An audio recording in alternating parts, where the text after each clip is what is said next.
Imagine having a recipe that guarantees you'll never make a stupid mistake in Riftbound ever again.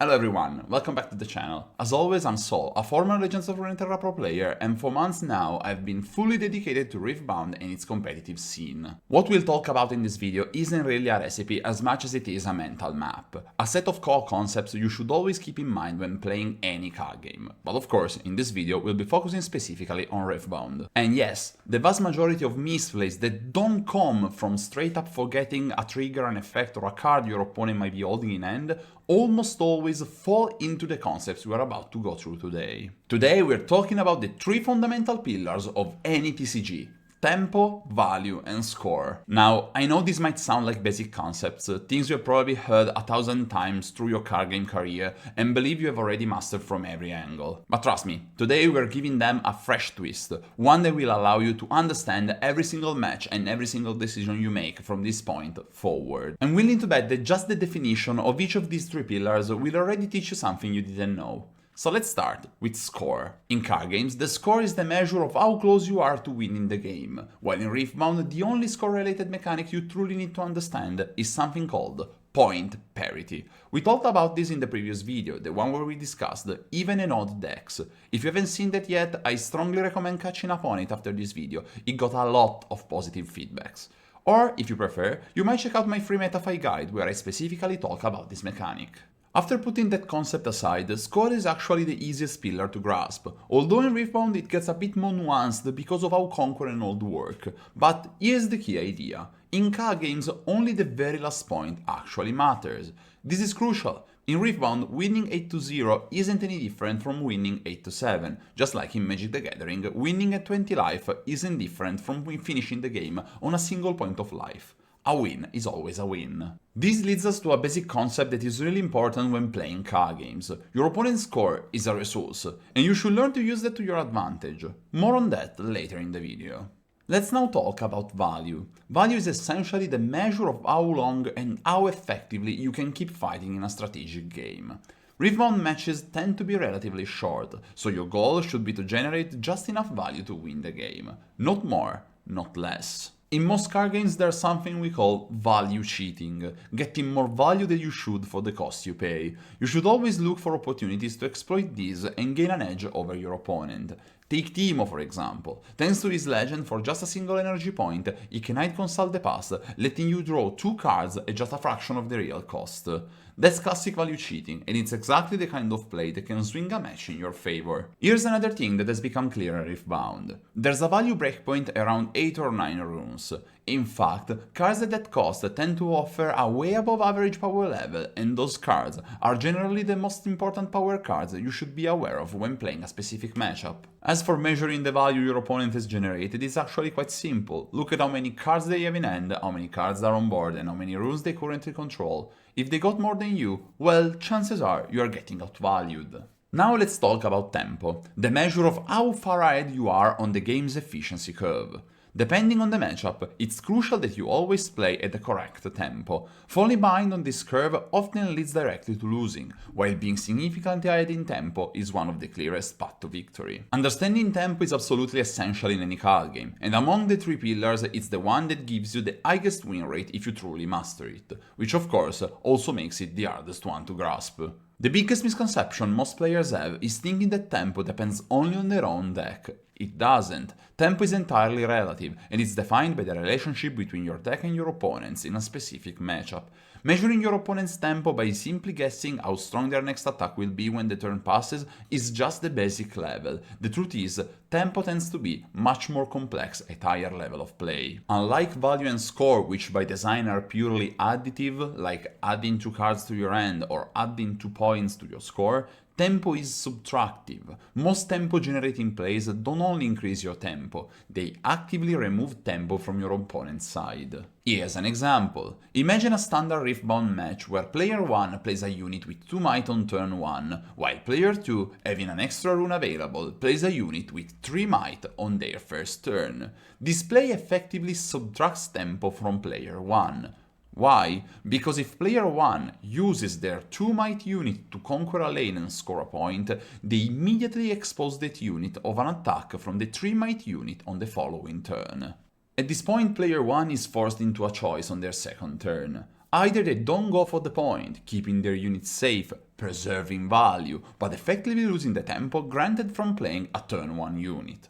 Or they do go for the point, but they must keep open rooms for the opponent's turn to threaten a response to the 3 vs 2 attack. They might even take the worst possible decision of exhausting their runes to develop their board, and then still going to conquer for a point, sacrificing a unit on their opponent next turn, who will get both the value advantage of killing one of their units and a score point on top of that. This is a decision considered only by the most aggressive decks in the meta. Either way, player 2's play forces a situation on the opponent, and forcing this decision is one of the clearest signs that you have gained the tempo advantage in a match. And this is exactly why tempo doesn't solely depend on what we have already developed on board. It also depends on the decision we can make and the power plays that are available to both our deck and to our opponents. This is, by the way, the reason why N is such a powerful aggressive deck compared to Jinx, for example, that even shares the same colors with her. Because you can keep taking those apparent risks and fully develop your board every turn, because you are going to untap 2 runes at the end phase thanks to your legend, making your deck always ready to contest or at least bluff on your opponent's tempo plays. Hope it's now clear that it is pointless to think about tempo in isolation. You have to consider what your opponent is capable of. For example, if you're playing against a blue deck, you must account for the possibility that at some point they will slam down the Thousand Tail Watcher, which is arguably the strongest tempo swing in the entire game right now, even including set 2.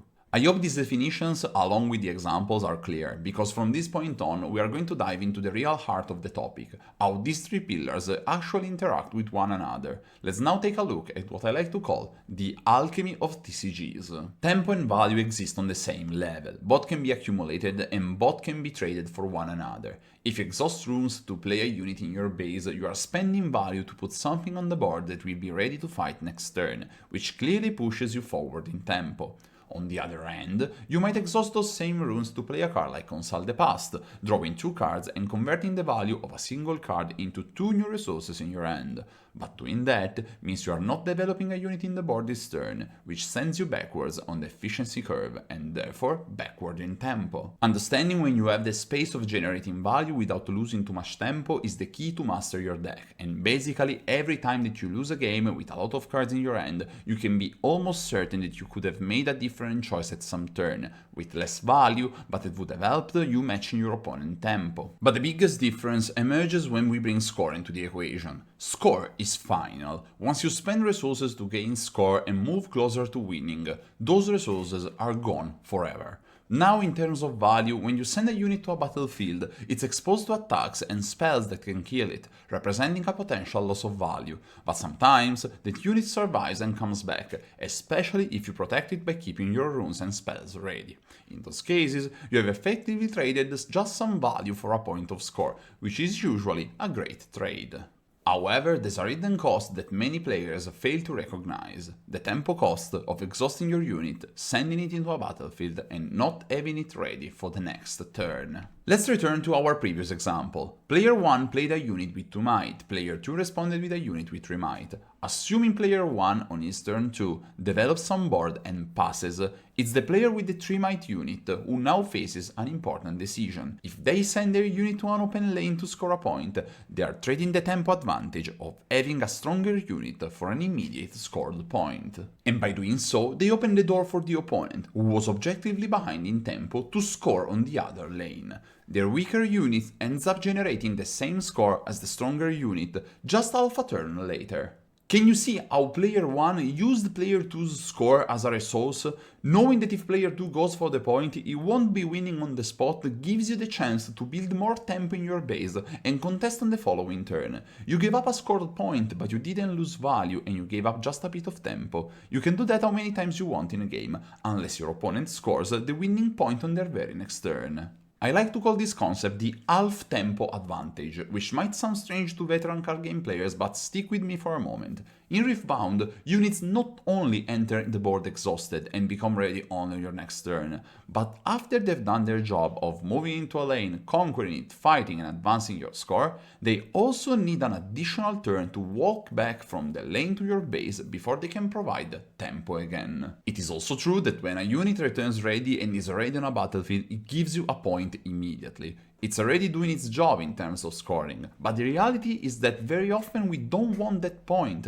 We would rather keep generating tempo, threatening our opponent's plays, and pushing them further and further behind on the efficiency curve.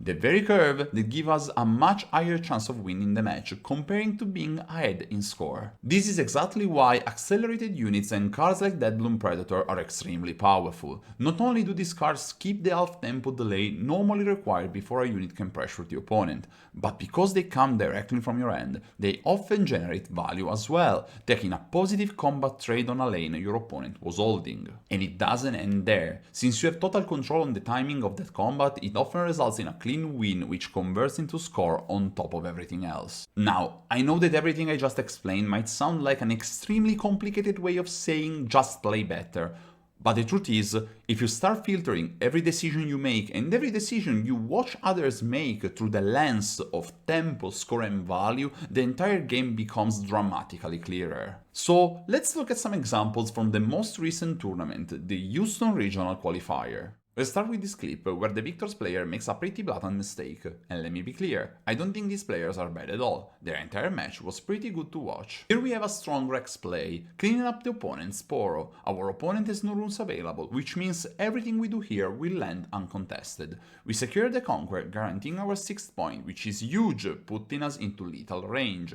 And now, after spending our last rune to develop a recruit onto the board, there's one more absolutely critical play that needs to happen. We should pull the Watcher back to our base to preserve its tempo, as it will be ready to fight on the next turn. Passing the turn here is the equivalent of leaving a hanging piece in chess, and it's obvious that our opponent's play will be to push the White Flame Protector to take down the Watcher and score a point, since we have no runes to contest that play.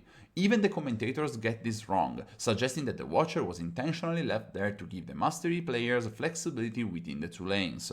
But the problem is simple. Not only we are donating a free unit to our opponent, but among Mastery's revealed options we can clearly see his champion play, one of those ready units that steal our half tempo. At this point the game is essentially doomed, and the Victor player ends up losing on the very next turn. The mistake was extremely basic, because if you apply the concepts of this video, the warning signs were everywhere. On the previous turn we secured the 6th point, the single most important breakpoint in the game, the one that puts us in lethal range on the following turn. And when you've reached that 6th point, it is almost always correct to preserve every bit of tempo swing you can get after we've already made the necessary sacrifice of the Sprite Mother to reach that score. Not only that, since Mastery is at 5 points, there is no way he can cheat his way to win on his next turn, so there is no reason to try to wall him off the battlefields. I still got a couple more clips where the mistakes are a bit more subtle, and I feel it's really important to have a look at them because they help consolidate everything we talked about in this video. Here's a clip from one of the very first matches streamed during the regional. The situation is clear, it's turn 3, there's a red Kaiser already developed on board, ready to conquer one of the two battlefields. The opponent is a Volibear with 2 Ballistas on his board. The conquer is basically free, and it also let us draw a card, generating both score and value at the cost of a bit of tempo. Kai'Sa is already 100% doomed because she's standing on a field where the Ballistas will fire next turn. So, the best way to push our advantage from this point onward is to start developing units in our base, rebuilding a strong tempo swing for the next turn. But here comes the mistake. The Kai'Sa player develops a Hopeful onto the battlefield instead of placing it in their base. In this situation we are exposing ourselves to one of the most dangerous plays in Volibear's arsenal, the Deadbloom Predator. And the punishment comes immediately. The Ballistas remove Kai'Sa as expected, and the Deadbloom Predator follows up, taking not only the score from winning the combat, not only the value of removing the Noxus Hopeful for free, but also the tempo we would have built if the Hopeful had been developed in our base. Look at how much stronger our next turn would have been if we had those 4 points of might ready to fight. We would have killed the opponent's predator, scored on a battlefield we would like to control like the Dreaming Tree, and from there we could have developed Mega Mech into a completely empty enemy board, giving ourselves a crushing tempo advantage. And here's the contrast: the Volibear player, after securing the hold point on Dreaming Tree, pulls back his Deadbloom Predator. This preserves the massive tempo swing this unit represents in his base for the next turn, especially because Kai'Sa is only at 3 points, and therefore not even close to reaching the critical 6-point threshold that would give her the lethal range.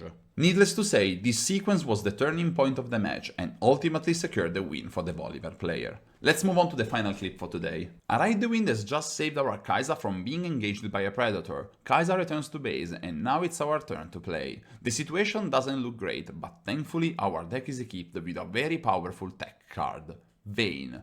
Vayne is one of those units that generates an immediate massive tempo swing the moment she hits the board, and in this case, with Kai'Sa's support, we are pushing 9 attack into Predator's 8 defense. That's a very strong play, one that really solidifies any tempo advantage against the much more defensive Misfortune deck. But here comes the mistake: the enemy player leaves Sneaky Deckhand on the battlefield instead of pulling it back to base. This gives Misfortune player an extra option, and while it's not a game-losing mistake on its own, it still enables an extremely strong response, developing Soul Gorger, which resurrects the Deadbloom Predator and lets them deploy it into a far better battlefield than the Sigil of the Storm, which would have costed them an additional rune to cycle. By doing this, the Misfortune player can manage their disadvantage far more efficiently. They send the Predator to a lane that lets them filter their hand, while preserving the runes they might need on their next turn in order to play their accelerated champion unit. Now, this was definitely a smaller mistake overall, because the Misfortune player could still have developed the Predator on the lane where we see Vayne, but the situation actually opens the door to a deeper layer of decision making, one where even I am not completely certain what was the optimal play. Here's why. Going back to the previous turn, the enemy player had one rune open when Vayne conquered. That meant Vayne's ability could have been used to bounce her back to the end. If we combine that line with pulling Sneaky Deckhand back to base as well, we create a perfect play around for a potential second Predator, or the Soul Gorger play we ended up seeing. I feel we have enough information to believe that that would have been the best play, because after untapping her runes at the end of the turn, the enemy player still allowed Predator to claim the battlefield uncontested, despite knowing it was the single most dangerous option available to our opponent. I'll be honest with you, I did of course cherry pick those clips, choosing situations where the player's mistake was immediately punished by the opponent, but trust me, I watched the entire Houston broadcast, day 1 and day 2, and these mistakes happen constantly across many of the players featured on stream. Chances are you are making similar mistakes too. And while it's clear that most players understand the basics of score and value, things like preventing your opponent from reaching the 6th point or developing onto the board when you are empty rather than drawing more cards, the mistakes tied to tempo are far more common among average players. Which is why I hope you found this video useful and that it helps you shine a light on your own decision making, because fixing these tempo related mistakes is exactly what allows you to step up, to go from being an average player to becoming a great one. And believe me, it's something that can be fixed by simply playing a lot. I have had an extremely busy November, but from now on I'll be doing my best to make more content both on YouTube and on MetaFi, for free of course. And I have also officially started mastering the upcoming set and might be doing my next video about it, in order to shift our competitive focus and do our best in the first European Regional Qualifier, which will be in Bologna. Hope that many of you will be able to come, and I'm sure it will be an amazing event. Thank you so much for sticking till the very end, and I hope you have a wonderful gaming weekend.